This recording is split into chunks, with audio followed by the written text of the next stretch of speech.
Hey, what's going on, guys? It's Jack. Well, it's the end of the expansion, which means it's time to look at the state of Mythic Plus, as well as some thoughts on what could be happening in the future with Midnight and beyond, because there's so much happening over the next year, not only for Blizzard launching the next round of the World Soul Saga, but also there's some competition coming around for Mythic Plus, and we'll be talking about that in a second. But also, big thank you to Rocket Money for sponsoring our video today, and we'll talk about them a little later too. Right now, in Mythic Plus, we are currently experiencing the worst season of the expansion when it comes to just number of weekly M+ runs. Personally, I kind of like the dungeons that we have for this incoming season. I like the tier set bonuses, but also it reminds me that nothing is really groundbreaking, it feels, in the final season of The War Within. Historically, I feel like end of season expansions usually do really well because they do something to kind of shake it up and change things around in a big way. You know, we've had like corruptions, we've had the ripcord getting pulled and all of the covenants and everything opening up, a lot of fixes to like Torghast back in Shadowlands, number of different things. But when it comes to this season, you can see on the data right now provided by Raider.io, we are having quite a downturn when it comes to Mythic Plus representation. At the moment, comparing the War Within seasons, we are about 3 weeks ahead of the sort of degeneration that happens over time in Mythic Plus, having 1.5 million Mythic Plus runs in week 4 alone, which is similar to where like week 5, week 7 for Dragonflight Season 2 and Dragonflight Season 1, respectively, we're actually at. When you start normalizing that and looking at how big of a percentage of players are dropping off, well, the picture gets a lot worse. 36% of the player base in the 4 weeks of the War Within Season 3 have fallen off from running keys. That's around the same time window that week 7 was in Season 1 and in Season 2. So that means a lot of people are getting in, trying out the season, not really seeing that things are changing, or maybe just hitting their goals really quickly as well, and then moving on. Because keep in mind, a lot of the people that are running Mythic Plus in general, that are sort of building up these stats, are also running 10s. When you look at Raider.io's chart, when it looks at the number of people running certain key levels, well, you can see almost 800,000 people were running 10s in a singular week. This is like week 5, so that data is about to come out. So having the overwhelming majority of runs, if not the plurality of runs, just being focused on 10s, also kind of shows that people are doing it for gear, people are doing it for their vaults because they have to, people are doing it for maybe some 12s for like the Resilient Keystone achievement, Keystone Master achievements, and then they're just kind of staying in there and locking into that one lane, not having the incentive or maybe the desire to really push a lot further. And I think that's where a lot of Season 3 and also War Within Dragonflight have kind of hit, is keeping things like safe and keeping things kind of comfortable and not making these big changes to the game or kind of flipping it on its head and seeing what's going to happen. But also the natural consequence of those kind of things is that you're not really shaking things up to make something new or exciting, start bringing people back who've experienced M+, tried it in the past, and then moved on to some kind of other game. That's really the area where I'm kind of concerned about for WoW, of what are they going to start making big changes with when it comes to Mythic Plus, that they've seemed to be like pretty stagnant over about the 9 years or so that M+ has existed. It feels like a lot of changes, from like making affixes less awful to deal with, making it so that you have some mode of keystones not depleting in resilience. It took a long time for those things to start happening, and a lot of them were also pretty recent. And I remember before Mythic Plus came around, we didn't have as many tools to start tracking the total amount of runs that people were doing, and so a lot of this data is such a crucial element of seeing just how the game is doing and possibly inferring how the performance of an expansion is. All that data makes all the difference in the world, just like Rocket Money's data can make such a huge impact on your own personal finance. They're our sponsor for today's video, and with their app, it makes it so easy to help you save more and manage your money better.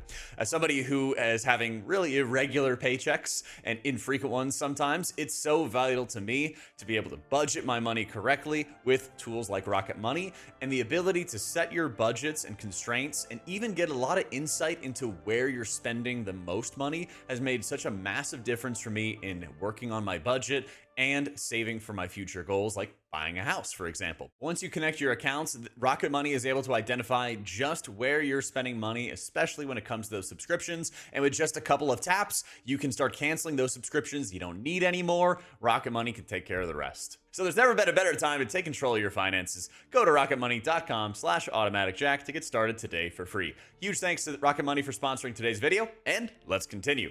As we were talking about before, a lot of players are just focusing on those 10s and sometimes 12s to get their Resilient Keystone achievement, Keystone Master achievements, and then just kind of stopping. And while they've worked to make sure that M+ in Seasons 2 and in 3 are substantially easier than they were in what we experienced in Dragonflight Season 1, where like 12s were this notorious wall that so many people could not get past.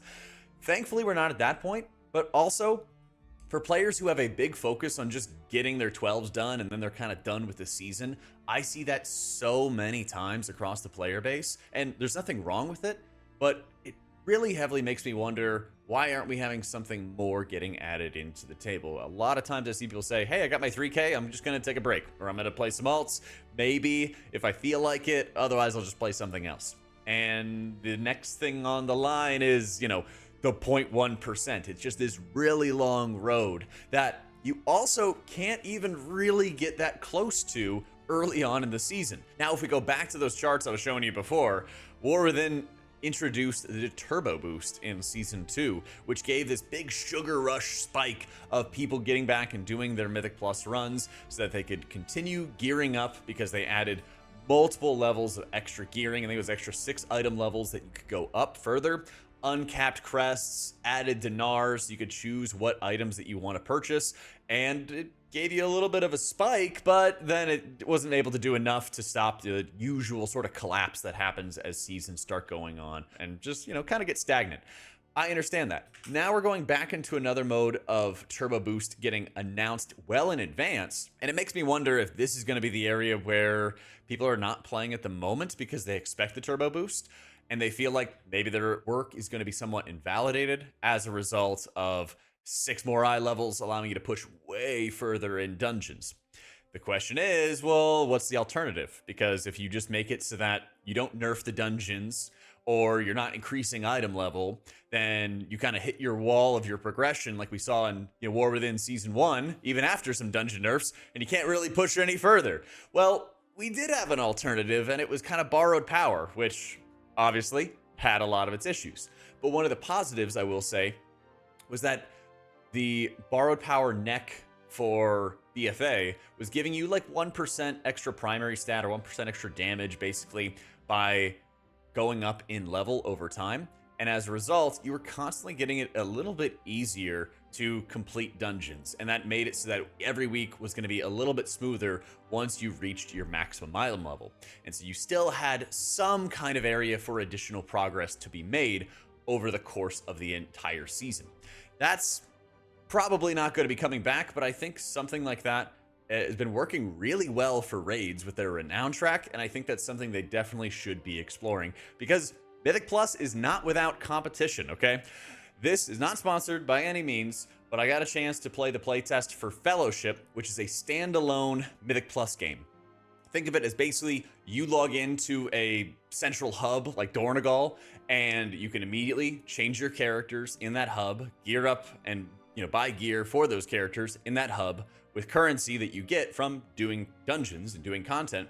And the game is built on 4-player Mythic Plus. You're leveling in untimed dungeons, getting currency, kind of just buying your greens, buying your early gear, things like that, and getting a feel for the dungeons, the dungeon mechanics, what they do, and then you can continuously be scaling to an infinite level, making it a seasonal game where you can push up further and further and further and try to get to like the top of the leaderboards. Really cool thing I like about the game is also how there is so much less complication, and I think that plays a massive role in what kind of holds WoW back in a lot of cases, is when you get into like 14s, 15s and up, and certainly into the 0.1%, you need to have this full mastery of your entire toolkit in World of Warcraft that so few players in the game really have, because there's so many abilities. There's dozens and dozens of talents, always constant major passives that you have to think of in like moment to moment scenarios in terms of how you set up your healing, how you set up your damage.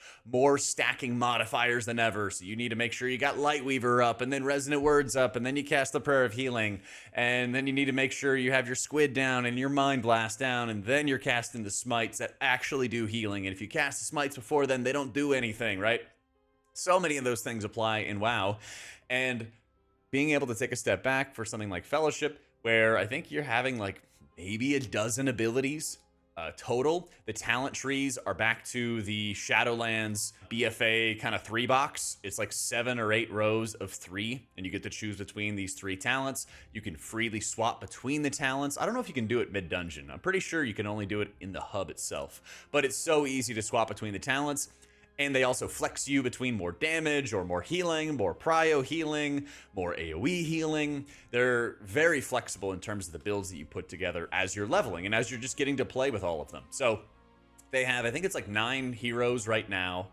One of the downsides I don't like with it is you can't change your character around. Like if you're Sylvie, that's kind of a druid, you are just the cat lady, right? You're the fox lady. And you can't change it to a dude, you can't change it to any other character, you can't make it look like you for real, unless that's just how you look IRL, I don't know. But that aside, they have transmog, mounts, they have the like M+ type leaderboard, and Kira announced that they're also gonna have a like Warcraft logs equivalent. They're gonna have like a fellowship log, so you'll be able to have damage and healing parses and all that kind of stuff. I don't know how this game is going to go in terms of when it goes live. I do know early access is coming in mid-October. I know I'm going to be playing it a lot. At the time of this video, we haven't had the open beta yet, but I'm planning to play a lot of that too. And I think that this is really going to be the big competition that WoW has needed for years. And I think there's a lot of cases where Blizzard games in general just get a lot better once they have a direct competitor, because they have that like fire under them. I don't know if it's suits upstairs. I don't know who to blame, but I know when there's better competition, our game gets a lot better too. And I think we've seen that in WoW rating, where there's been a few different fights. Like Nexus King, I think, really strongly resembles a lot of Final Fantasy fights, and it's super fun to play. And I think it takes like the best of Final Fantasy of like scripted dance type encounters and adds the best of WoW, where you have to kind of think on your feet in moment-to-moment situations. From the healing side, I think WoW's healing is way better, right? And this is where I'm also hoping that Fellowship kicks some ass early on, because I had in my previous video talking about the state of healing, talking about the bloat that's going on with specs, talking about how there's a lot of imbalance with mana and your resources, and how some specs don't have to worry about mana whatsoever. Think about like, Shaman these days, Voidweaver Disc especially, does not have to care about mana, and then you get into some specs that are just burning their mana bar down constantly, and it feels awful. So I think going into Fellowship, I had a chance to play Vigor and Sylvie. Those are the 2 healers they have out of the 9 total characters. I think there's 2 healers, 2 tanks, and like 4 DPS. Maybe 5 DPS. Math is hard. Gets easier with Rocket Money, though. But there's a lot less complication. There's a lot less stacking modifiers. The healing, when I was doing... This is like the equivalent of like vanilla dungeons or early leveling dungeons. So you have like a few abilities. I think you have like 5 or 6 active abilities at the start. Mana has to be thought about while you're in a pull, but in between a pull, your active mana regen is actually pretty high, and you can get close to full mana before you start off another pull, especially if you're just going to start doing some damage at the start of a pull. Not really anything crazy. Healers don't have interrupts. Huge ups for that. Much less crowd control, but all the DPS and tanks have them to some extent, and it's so much more clear with the UI. The built-in like weak auras, built-in plater type stuff, the damage meters built into the game, the mouse over healing for healers built into the game. You can see who allies have as a focus target for interrupts, so you can communicate really easily. They don't have a ping system, and they need to add one, 100%. That's another thing I'm definitely gonna like badger them about going forward as they're like in beta. But so many of these things that they've set correctly, like the bones of this game, I think are really, really good for what has been the itch for a lot of WoW players of competitively pushing up dungeons and, competing on a ladder system, right? While also being welcoming enough to bring in friends and to bring in people who might be more casual players. So yeah, you might be maining Sylvie, for example, and want to gear up your other healer Vigor. Well, you do have to gear it up, There is some catch-up that they already have planned, so if you have one geared character, you can make it faster to gear the second or third or whatever. But you might also have to do some of the like quick play, like the lower level untimed dungeons as well. Well, you have a solo queue system, and the game is very easy to pick up and play. I know obviously I'm somebody who's been playing MMOs and healing for a long time. The abilities are straightforward. They have, one or two jobs at these early levels. Then you can augment them a lot and make them a lot more complicated, but still I don't think as complicated as some of the things that WoW has at the moment, and actually have a lot more thought into how you're doing it. A lot more consistent damage going out. Hopefully not going to be as many one-shots, but that's something I'm going to watch for as we get closer to like the open beta and early access. But overall, I'm really excited about it, and I really want to give more reviews and make some more content about it as we're getting closer to its release and as I get a chance to just play it a lot more on stream. I think there's a lot of really big positives with like the built-in UI functions and the much lower bloat in terms of talents and abilities that I think is going to make it a lot easier for new players to get into the game. That I think that this is going to be something that at worst is going to give WoW a lot of competition, and I think a lot more to think about in terms of what players want and what players enjoy.